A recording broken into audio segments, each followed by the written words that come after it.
There was dramatic testimony at the second day of the coroner's inquest surrounding the death of Jeff Hughes. We're learning Hughes was pointing a flare gun at police officers when they shot him, and Hughes was angry at his neighbors who were partying all night long when he had a job interview in Vancouver the next morning.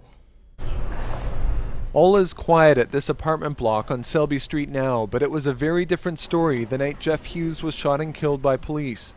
Hughes' neighbor, one floor up from his suite, testifying at the coroner's inquest into his death, that the young tenants in 103 and 104, 2 doors down from Hughes' unit, were partying and turning music up loud, constantly since 6 o'clock the night before. A constant, reoccurring problem. He was sick of the noise in the building and these kids. I mean, they were driving everybody crazy for a long time.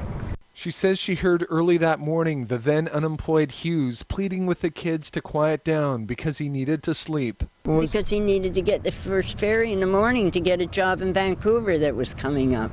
John Viney lived in Unit 104. He says the party was in 103 and he admits spending time there and being intoxicated. He says he and a friend were in the walkway in the wee hours of the morning when Hughes approached them looking agitated. He was telling them to keep the noise down repeatedly, and that's when my friend Jesse hit him in the face, and I was trying to help him up from the ground, and that's when he got the knee to the face. Without saying a word, Hughes went back to his unit, leaving a trail of blood. The normally quiet man then started blasting his music, which woke building manager James Heiselendorn. He called the police about Hughes. Get that camera out of my face, please. Just want to grab the shot. Police were knocking on his door shortly after. They say Hughes through the door threatened to shoot them, also saying he had nothing to lose.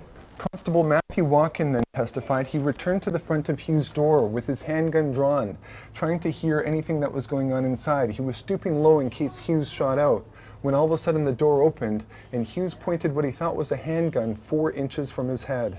Watkin and other officers in the hallway with their guns pointed back at Hughes backed away. 2 took a position behind this fence. Hughes came out a second time, also pointing what turned out to be this flare gun, before returning to his unit. Constable Derek McFarlane testified the third time Hughes came out, he walked down to Selby with his gun drawn. McFarlane walked out behind him and ordered him to put the weapon down. When Hughes did not comply and spun around, McFarlane says he discharged his gun 3 times. Hughes walked around this corner when he heard another shot. This is where officers found Hughes dead.